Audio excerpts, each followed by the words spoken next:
The O'Reilly Factor's on tonight.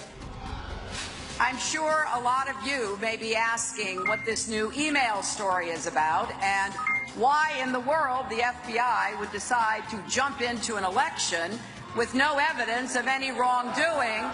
The Clinton campaign hammered by new email suspicions. Is the FBI doing the right thing? Talking Points will address it tonight. Hillary Clinton's corruption is on a scale we have never seen before. Donald Trump taking full advantage of the latest FBI email controversy, even as poll numbers show he's gaining on Secretary Clinton. We'll have the facts. Are you following the election closely? Yeah, we try not to follow the election. You try not Next to? question. Also ahead, Waters going to the end of the USA to talk about the election. What do we have coming around the corner in November? Who knows, bro? Caution, you are about to enter the no-spin zone. Factor begins right now.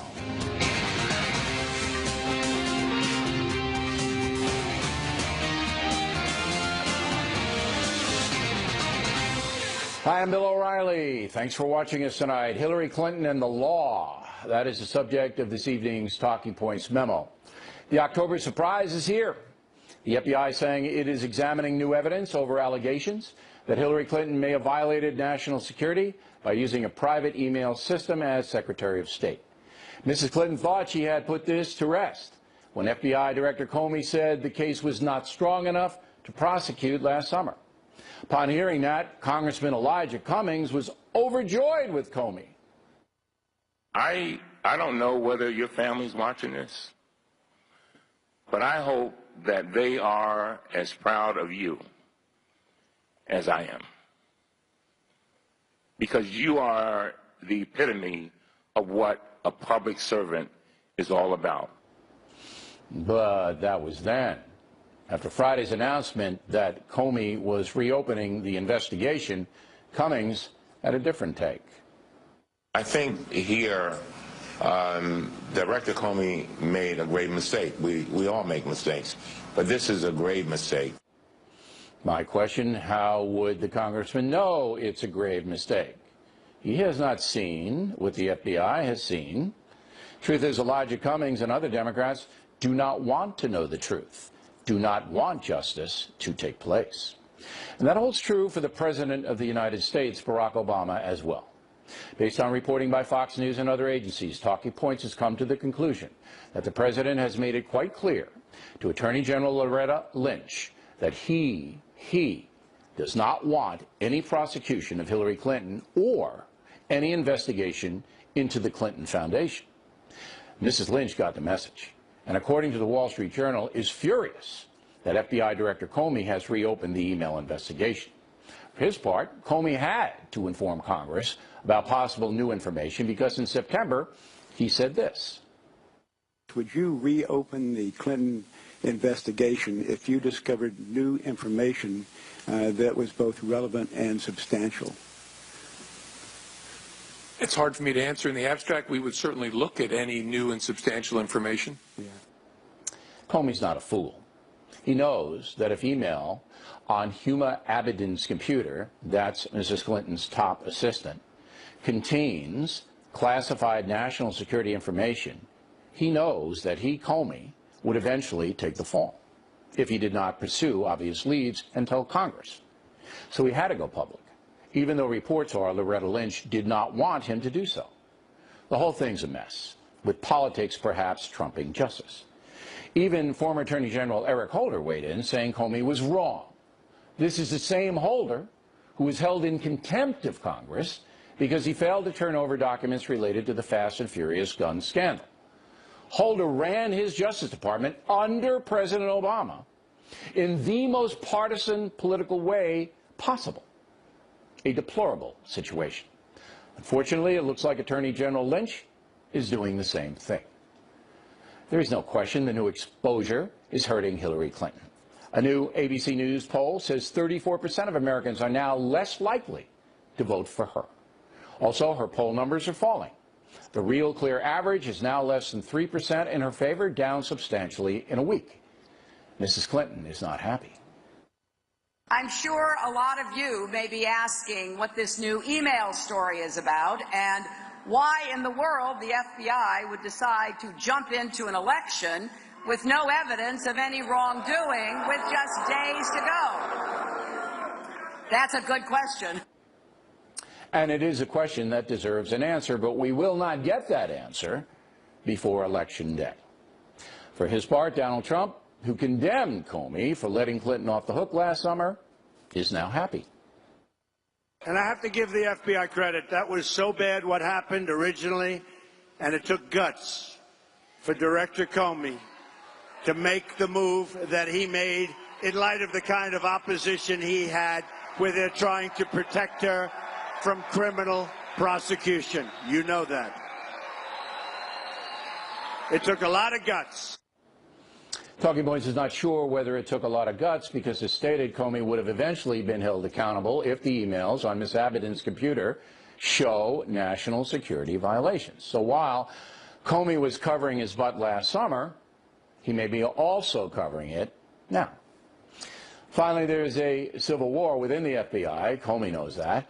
Some career agents have offered their resignations because they don't believe the Clinton email investigation was conducted in a rigorous way. Comey, Lynch, and President Obama could have saved the nation all of this turmoil had they done what they should have done in the first place: convened a federal grand jury to review the evidence presented by the FBI. That would have gotten politics out of it. But in America at this point in history, justice takes a back seat to politics. Not acceptable. And that's the memo. Now for the top story reaction, joining us from Washington, Charles Krauthammer. And you say? Comey did the right thing. And Comey did the only thing he could do. He had absolutely no choice. There's no way when you've declared an investigation closed, and then you say, I would open it if I got new information. And he's presented with new information. How much of it he knows about the internals, we don't know. But he had no choice but to say that this is what's going on. Now, whether or not he knows that there is something that will torture in those emails, nobody right now is in a position to know, which makes it such an impossible situation. There are reports that the FBI agents who are looking at Ms. Abiden's computer, and this is Anthony Weiner's computer as well, both of them used it. There are reports they sat on this for a number of weeks. This just didn't happen. All right, so the FBI has been looking at this computer for a while. It seems to me that Comey never would, knowing now that Comey is a political player, never would have roiled the election unless somebody gave him a heads up, hey, this is serious. Well, according to what I've read, and you and I are depending on what we read on this, this was not brought to his attention for several weeks. So if you want to accuse anybody of sitting on it, that would be the people in the case in New York who were looking to prosecute Anthony Weiner. That would not be the Comey people here who were looking into Hillary's emails. That's not what I'm getting at. What I'm getting at is if the FBI agents have been looking at this computer for weeks, they know, all right, what's on it, at least in part. And they wouldn't have flagged their boss because they know all hell would break loose unless there was something that they feel is important. Well, look, that's what everybody is assuming, and that is why 34% of the electorate is less inclined to vote for Hillary because of this. Everybody assumes there's stuff on it that Comey knows what's on it, or at least in part, and that's why he felt he had to act, or he'd be run out of town if she wins the election. This is discovered. Right. He really had no choice, and I think, you know, when it originally happened, when he originally issued his statement about her being careless, you know, sort of amazingly, recklessly careless, but not wanting to indict, I did not agree with his conclusion, but I did not accuse him of bad faith. I was not one of those who thought he had betrayed anybody or anything. I think he wanted to do it precisely because he did not want to be the guy who changed the course of an election. The great irony is that he now is the guy who changes the course. That's right, and that means that there had to be more there that disturbed him because I think it's all about Comey. And I didn't like the FBI releasing the stuff Friday before Labor Day weekend. I thought that was a political move. What is your assessment of Attorney General Lynch? She seems to me to be very weak, very much politically influenced, very much not somebody who stands on principle. I think she clearly has been one who wanted to make sure that there was no indictment of Hillary and no jeopardy to the Democratic campaign. And you think that came from Obama? That we can never know.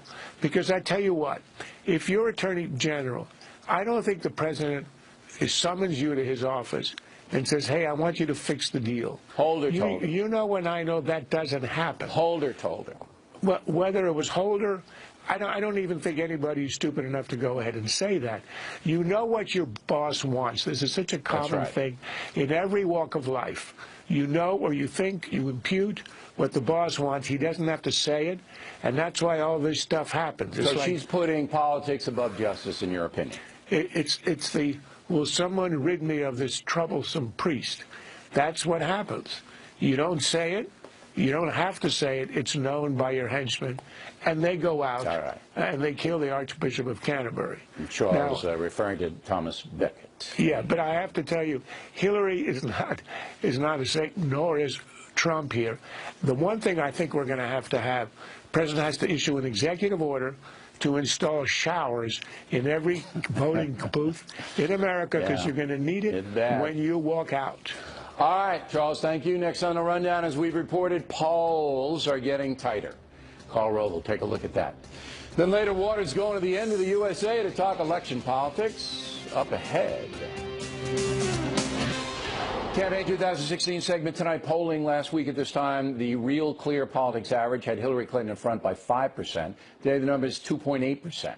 Joining us from Austin, Texas, Carl Rove. I just can't make any. I got a whole bunch of new polls here. They're all over the place. What's your assessment? Well, first of all, the Real Clear Politics as of tonight is 3.1. It's vibrated around a little bit today as they interjected new polls in it. And look, I don't think we're going to know until later in the week, but I'd be a little bit cautious about thinking there are going to be big effects from this. There are going to be effects, no ifs, ands, or buts about it, and virtually all of those effects are going to be to the advantage of Donald Trump. The question is it going to be sufficient? I say that for two reasons. First, you mentioned the number 34% are less likely to vote for Trump for Clinton as a result of this. Those appear to be mostly people, virtually all of those are people who are already voting against Trump, voting against Clinton and voting for Trump. If you look inside that ABC Washington Post poll, 95% of Clinton supporters have an unfavorable opinion of Donald Trump. 90% of them strongly unfavorable. 97% of Trump supporters have an unfavorable opinion of Clinton. 90% of them strongly. Those are huge numbers. Now, what that means is there's not much pliability among those people. Sure, there are going to be a few Clinton people who are distressed about this and might not be inclined to vote. More importantly, there are going to be more people who are Trump supporters who are now enthused to turn out thinking their guy has a chance. But the conversions, the people who are going to go to the Trump column, they're to be found in that 7 or 8%. Sure, and the independent voters also. Yeah. And a suppression of Hillary Clinton's vote. I mean, critical mass, if you're on the fence, you don't really like her, but you don't like Trump at all, you might go out, but now you're going, you know what, enough's enough with this. And there's going to be more in the next 4 or 5 days. I expect the Democrats will throw something at Trump. There's going to be more. There's going to be more garbage coming out on both of them. So I expect a lower turnout than the Romney-Obama race. Do you? I have for a long time. Now, we'll see if that's borne out. But yes, I do think as a percentage of the voting age population that there's likely to be and who does that favor? If, say, it's down 3 or 4%, who does that favor? Well, it all depends. If it's among college-educated whites who supported Romney, it helps Clinton and hurts Trump. But if it is among younger voters and African-American voters and Latino voters, that hurts Clinton. So my sense is that we're going to see a little bit of both here. All right. Now, I got a couple of state polling. I don't know these polls. I mean, Nevada comes out today with Remington Research. That's a Republican firm, right? and Trump I'd be a little bit, I'd be a little bit concerned about putting too much into any one poll, and particularly we had one good poll today, Survey USA. It's a reputable firm on Georgia. The other 4 polls that came out today that were state specific are Remington, which uses sort of robo phone calls. I'm not a huge fan of that. I'd take a look at those polls though in the context of what they do to the average. The Real Clear Politics average with all of those 5 states that were touched by the polls today. Pennsylvania, it's a 5-point advantage for Clinton with that new poll in. North Carolina, 3.9 for Clinton. Georgia, 3.4 for Trump.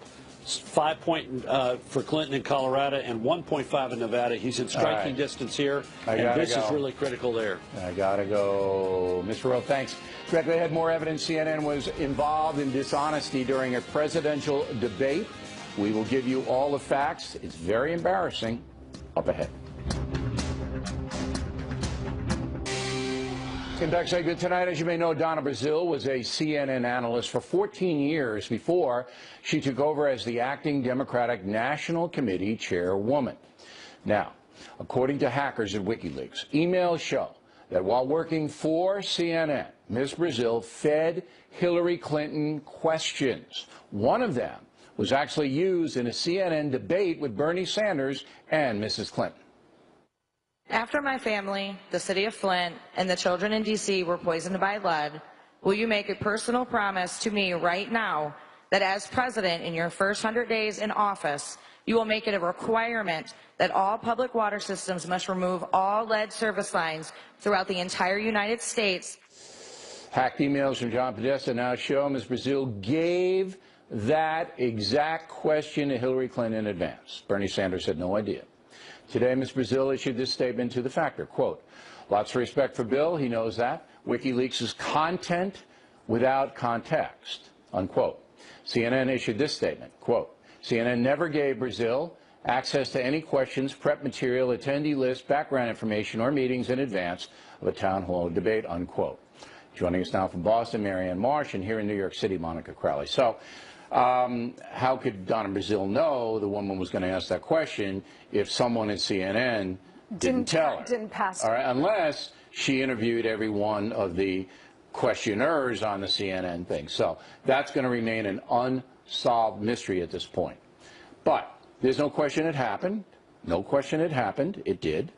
So how would, if you were Hillary Clinton, how would you have handled that? Would you have exposed it? I mean, taken it? What would you have done? Well, look, honest. Yeah, for a year and a half, Donald Trump and Bernie Sanders on the right and the left have been arguing that the system is corrupt and rigged to benefit those with power, influence, and money, a la Hillary Clinton. But if, right? again, come on, if you were Hillary, what would you have done? Well, because Hillary Clinton has been on the national scene for 25 years and benefited from this kind of rigged system and corruption, you've got to be out of your mind to think that she would have exposed So this if you were Hillary Clinton, you would not have, you would have Well, taken I'm a different person than Hillary Clinton. That's what I'm asking I would have you. exposed it because the integrity of our institutions and the truth are at risk here. You say you would have exposed it. Of course, if somebody brought it to my attention, you would have that said you would have thrown Donna Brazile under the bus if you were Hillary Clinton? Well, I would have tried to do it under the radar a little bit. You know, I wouldn't have been like made a big public thing or gone to the New York Times, but I would have called it to somebody's attention and made sure that question was not in the town. All right, how about you, Marianne? What would you have done had you been Hillary Clinton? I think you would have declined the information. There was no need for it. She didn't need the information. She would have answered that question anyway. She'd been in Flint many, many times, and it didn't change the outcome of the debate, the primary, or the nomination. But she knew so it had no bearing. that she was getting purloined. Edgar Allan Poe on Halloween, everyone. Purloined information from a CNN analyst. Hillary Clinton knew and said nothing, Marianne, nothing. Bill, I don't think Hillary Clinton personally knew How could she not? anyone, let alone Brazile told Podesta she gave it to her. No, Bill, this is how this works. If that happened, you'd say, look, we think one of the questions is going to be, or we hear one of the questions is going to be, We think you don't we say, hear. we got and this then from the exact same question is asked. If I'm Hillary Clinton on the debate stage, I'm going to say I declined to answer that question because I had it in advance. That's what I say. No, you laughing at me for being an honest guy? No, honest kind of guy? I'm not. I'm saying if you knowingly received purloined information, and you describe it the way. No. Hillary Clinton did not. Well, Other people. Sure she did. No, Bill, nobody walked into Hillary Clinton's green room or debate prep or town hall meeting prep and said, hey, guess who gave us this question? Here it is, and here's what they're going to say. I don't understand it. It doesn't work like that. Well, it certainly works like that because Donna Brazile told John Podesta, in charge of the campaign, that she did it. Look, that doesn't mean they related to her. None of this happens in a vacuum. You asked me earlier if you were Hillary Clinton. Hillary Clinton has been doing this for 25 years. How do you know? She's been a beneficiary of this kind of stuff for 25 years. Wait a minute. How do you know Hillary Clinton's been being fed questions for 25 years? Well, not this specific thing, but she's gotten away with massive corruption for 25 years. And it's the reason why she's considered the most corrupt person to run in recent history, Bill. Because Let's just deal with this. Can we just deal But I'm with saying this? that this does not come in a vacuum. And so when she was given the questions, of course she didn't call it to anybody's attention because she's been getting away with this stuff for 25 Now, years. CNN, Marianne, has cut ties. I mean, because I guess Donna Brazile took a leave of absence to do the political thing. But now she's not welcome back there, according to CNN. I kind of feel sorry for Donna in a way. I don't think she's a bad woman. I know her as she's not. But this was absolutely wrong on her part. And absolutely wrong for Hillary Clinton not to say, I'm not going to take that question because I knew about it in advance. Right? Two things. Right? One, Donna Brazile is a great person. I like her. I know her. And I'm sure when the election's over, we may hear some more. No, I am, Bill. Hillary Clinton, nobody went to Hillary Clinton. You have no evidence that Hillary Clinton got this question directly and said, we got this from Donna Brazile. Said she told her. You know that That's John the only Podesta evidence got it? I have. You know that John Podesta got it. You lose big time. And we're not in one. We're in the court of public opinion and politics. And you're going to lose that as well. Ladies, thanks very much. Plenty more Heads of Factor moves along this evening. We'll talk with former Attorney General Michael McCasey. Very simple question. Is the Department of Justice, as it stands now, corrupt? When Waters talking politics in Key West, Florida. What do you think about WikiLeaks? Amazing. Yeah. We hope you stay tuned for those reports.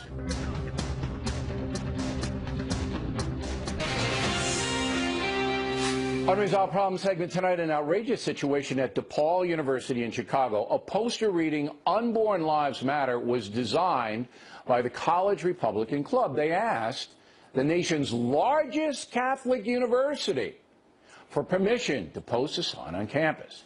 They were denied. Joining us now from Chicago, John Minster, Vice President of the College Republicans at DePaul, and Joran Burkhart, a junior who made the poster. Joran, I believe this is because you were denied because they didn't like, they being the administration at DePaul, you using the same phrase as Black Lives Matter. Is that correct? Hi, Bill. Yeah, that's accurate. They have all but endorsed the Black Lives Matter movement by having their posters and signs up within university offices. But then as soon as a student group wants to, I'd say, alter that slogan to point to a different group of people that we recognize as being marginalized, they use that term a lot. I don't usually like to use that term, but I think it applies to unborn. Well, marginalized, they're endangered in some cases. Mr. Minster, the Black Lives Matter movement, are they endorsed outwardly by DePaul's administration? So the university doesn't necessarily endorse them straight up. They don't say that we endorse everything that the Black Lives Matter movement stands by. However, they do prevent certain things from happening that could potentially challenge them in any way, shape, or form. We've had speakers in the past where the university essentially allowed people under the guise of Black Lives Matter to essentially ransack events, and now in this case they're stopping the basic Catholic value of pro-life ethics from being expressed because they're worried that it might provoke the All right, the this is what the administration said, and a guy, the president is Dennis Holtschneider, right? Holtschneider. Okay. Yeah. Here under this is and he's a priest. Here's what he says, quote, "Some people will say DePaul's stance unfairly silences speech to appease a crowd. Nothing can be further from the truth. Students and others will almost certainly continue to explore and seek the exact limits of our tolerance for free expression when that expression is meant to cause distress. Here we go. Certainly everyone is allowed to have their opinions on these topics. I simply ask that you are expressing your opinion that you respect the difference between a reasoned discussion and words whose primary purpose is to wound. So basically, Jorian, they're saying that your sign was made to wound Black Lives Matter. That's what they're saying, what this priest is saying.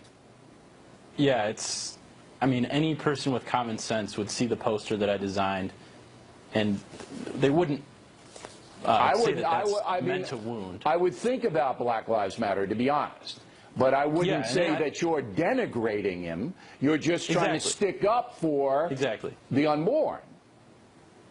Correct. I think I would add, too, Bill, that 28% of abortions in this country are African-American children, despite the fact that African-Americans make up just 13% of the population. If you want to talk about Black Lives Matter, if you want to talk about not hearing people, I think standing up for those black unborn children is an important way to start. And I think this poster certainly expressed that to at least some extent, but apparently DePaul has no interest in actually allowing It's almost shocking at the nation's largest Catholic university, DePaul, would do this. It's shocking, and there's no justification for it. You guys should continue to speak out on campus, write articles about it, bring it to the attention of the administration, and maybe they'll wise up, because this is really, really out there. Gentlemen, we appreciate you coming on tonight.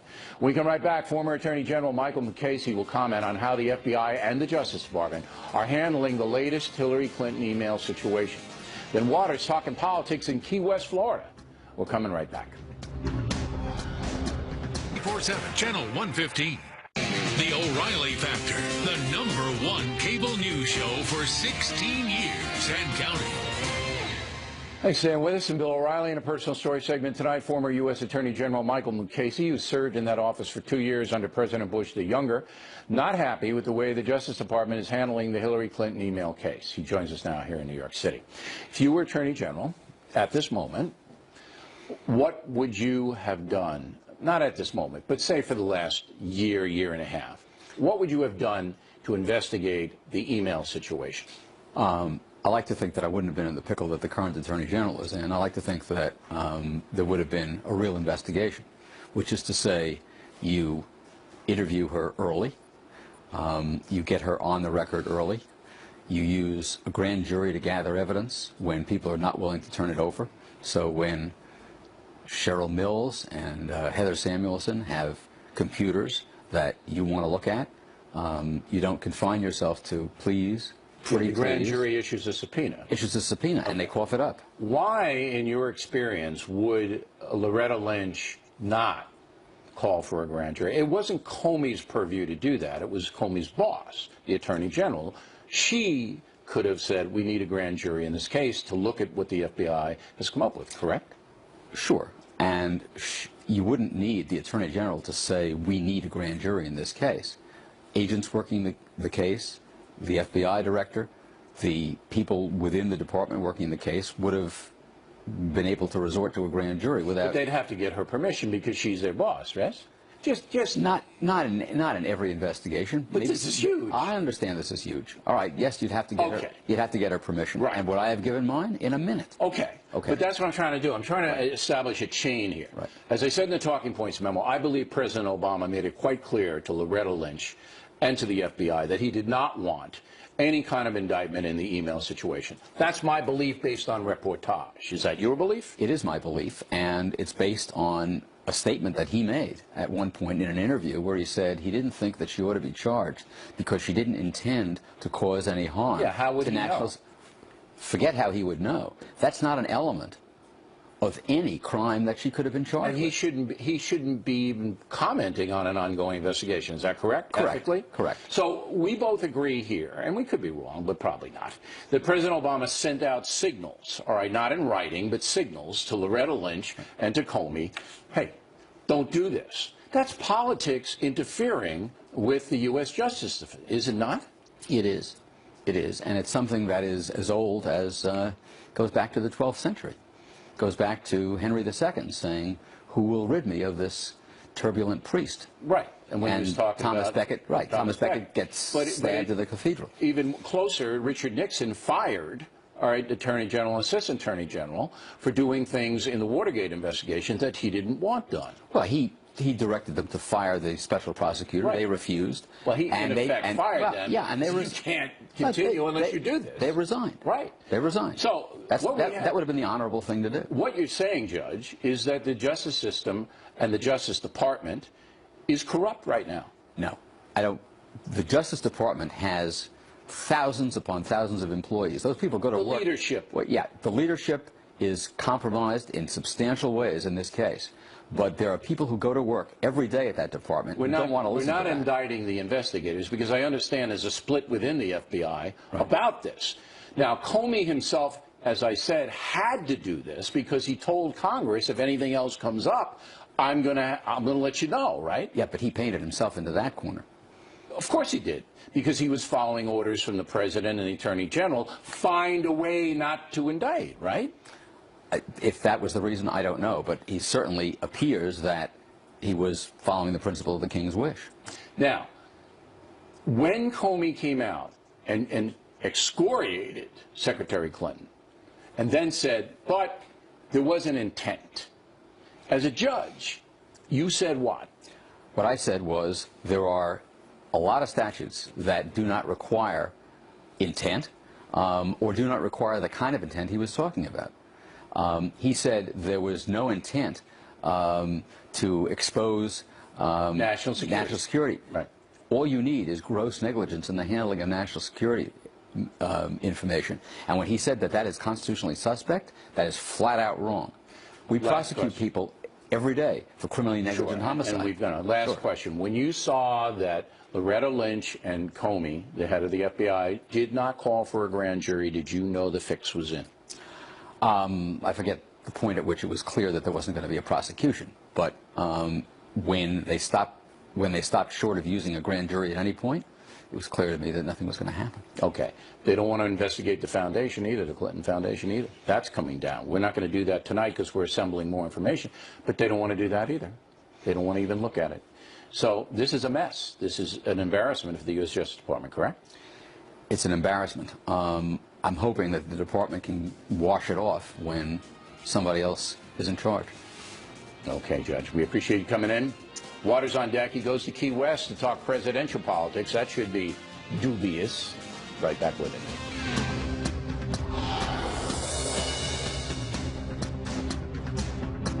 Vandalia. Segment tonight, Waters World on Saturday, Key West, Florida, held its annual Fantasy Fest, which is a 10-day festival designed to get people to go to Key West.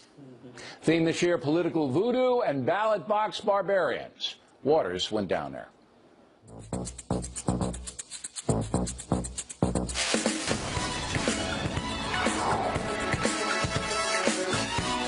What's Fantasy Fest all about? Getting naked and having fun. It's about a lot of fun, a lot of freaks. Next question. Are you cold? A little bit. I can tell. Yeah. I was in the pool! What's your fantasy? I don't think I can say that on air. What's your fantasy, besides me? Take it easy. Relax. What do we have coming around the corner in November? Who knows, bro? Big event coming up around the corner. What do you think's going to happen? I think I might get hit in the head with a lot of beads. Which event? The parade? Or it could be Halloween. Who knows? Who cares? Big event coming down the pipeline. What do you think? I would have to say Christmas. Ho, ho, ho. The election? I'm not voting. My vote doesn't count. The election. We try not to follow the election. Obamacare is entering the death spiral. I am about to get rid of my Obamacare myself. You didn't have enough coverage? We're going streaking through the quad! Do you think we should bring in all these Syrian refugees to Key West? I think we should certainly bring in some, and that's the conundrum. Can they stay at your house? I'll take one! So they can spend the night at your house? Absolutely, as long as they're cute. Southern border, chaos. Wall or no wall? There's already a wall there, idiot. Are you talking to me? Are you a Trump girl or a Hillary girl? Neither. Do you care who's going to win? I don't root for either. Vote Hillary. We're on the Trump train. Make America great again. No! I'm with her! Does Hillary's email situation concern you? No. Does anything concern you? No. Do you have second thoughts about Hillary after the FBI reopened the email investigation? They didn't reopen the investigation. They found other emails related to her, not from her server. How do you know that? Because I saw it on TV. Call it a hunch. He was born guilty. You're about as innocent as Hillary. Even though she up and she was irresponsible, I still rather have her over Trump. I'd rather have someone who's had a car wreck than someone who's never driven. Here we are. Oh, yay! What do you think about WikiLeaks? Amazing. It seems like you and Trump have a lot in common. I absolutely were both jerks. Look what you did, you little jerk. Can I hold your staff? Yeah. It's a big staff. Okie dokie. You're a fan of The Factor? Big time, and you. You know who I am, right? Absolutely. Tom Waters. Tom Waters. Tom Waters. And this is your world. And this is my world. Yeah. Ooh. God, you're a sick man. All right, with Waters, no kids down there, right? Well, I saw one 9-year-old walking around. Trouble. Yeah. I wish I was 9 when I was down there. Did you see any cops or anything? Are there any? The cops were leading the parade. Oh, the cops were in the parade. Yeah, the cops led the parade, and then Ron Jeremy was right behind them. Dressed like cops. Okay. One guy actually imitated a cop, and no one knew the difference. Because I know it's all good fun, but it's not for the kids. Yeah, and I was not having a good time. You were not? I was just pretending to enjoy myself. I don't like these assignments. I just want to let the record show. All right, Waters, there you go. And if you believe that, we'd like to remind you that Waters has joined the Spin Stops Here tour in 2017. Coming right up, we roll into Tulsa, Oklahoma on Friday, January 13. Reading, Pennsylvania, the next night, January 14th. Omaha, Nebraska, Friday, March 24th. Tacoma Dome in Washington, Saturday, March 25th. Westbury, Long Island, my home field, Saturday, June 17th. Tickets make outstanding Christmas and Hanukkah gifts. Get them before they sell out. Info on BillO'Reilly.com. Factor tip of the day, young baseball player tragically killed in a boating accident. Now we know why. The tip, moments away. Baseball star was killed in a moment. But first, Amazon has a special Kindle deal for Killing the Rising Sun. You might want to check that out. And if you would like signed editions of Rising Sun, please get those orders into BillO'Reilly.com now, because we're flooded. Again, they make great gifts for the season. Now the mail. Rich Valanet, Grays Lake, Illinois. Hey, Bill, been watching you for 15 years. Lately, you've been favoring the Clintons. Bud Mullins, Purcell, Oklahoma. Bill, your questions to Donald Trump were fair, but I never heard you say you agree with him. On occasion, I'll agree with something a politician says, and we'll state that. My job's to get information, not root for anybody. Mark Guzan, Pompano Beach, Florida. Bill, please stop interrupting Trump. Not going to happen with any politician. You want a monologue? Go to his rally, Mark. Knock yourself out. Ken Riley, Denville, New Jersey. Bill, when you interview Trump, you sound like you are superior. Is it because you are jealous of him? Absolutely, Ken. You nailed it. Robert Anderson, Naugatuck, Connecticut. What does the 20 mean next to the O'Reilly Factor logo? That we've been on the air for 20 years, Robert. Dr. Lawrence Tucker, Newport Beach, California. I'm an African-American physician who believes that social welfare programs handicap our community. I was born the product of a single mother, grew up in Compton, joined the Marines, and that took me out of the ghetto. I am supporting Trump for president. Quite a story, Doctor. Congratulations on achieving success in the marketplace and helping others most of all. Vladimir Chernevkov, Bel Air, Maryland. I am 14 and just finished Killing the Rising Sun. Bill, you and Martin Dugard do great work. Well, it's always good to hear. We appreciate you reading the book, Vlad. Good for you. And finally tonight, the factor tip of the day. On September 25th, Miami Marlins pitcher Jose Fernandez, 24 years old, a big star, one of the best pitchers in the league, was killed when his boat crashed into a jetty. On Saturday, toxicology reports were released showing Fernandez had cocaine in his system. He was also intoxicated by alcohol.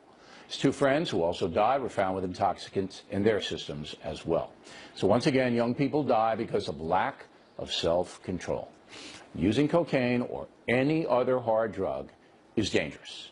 Those who sell hard drugs are vicious criminals. Our society is entirely too lax and justifies drug trafficking to the extent that it no longer carries a stigma. That is a disgrace. Factor tip of the day, if you use hard drugs and abuse alcohol, expect bad things to happen. And that is it for us tonight. Please check out the Fox News Factor website, differentfrombillO'Reilly.com. Also, we'd like you to spout off about the Factor from anywhere in the world. O'Reilly at FoxNews.com, O'Reilly at FoxNews.com. Name and town if you wish to opine. Word of the day, do not be a farceur. A farceur when writing to the Factor. All right, tomorrow we have Mike Pence, Governor Pence, entering the no-spin zone, and that should be very interesting. Lots of questions for him. And then we're going to have, you're going to see, beginning on Tuesday, Wednesday, Thursday, this national polling and state-by-state polling start to shift. And we're also expecting Democrats to throw something at Trump. So stay with us every night this week. I'm Bill O'Reilly. Thanks again for watching us tonight. And please remember that the spin stops here because we are definitely looking out for you.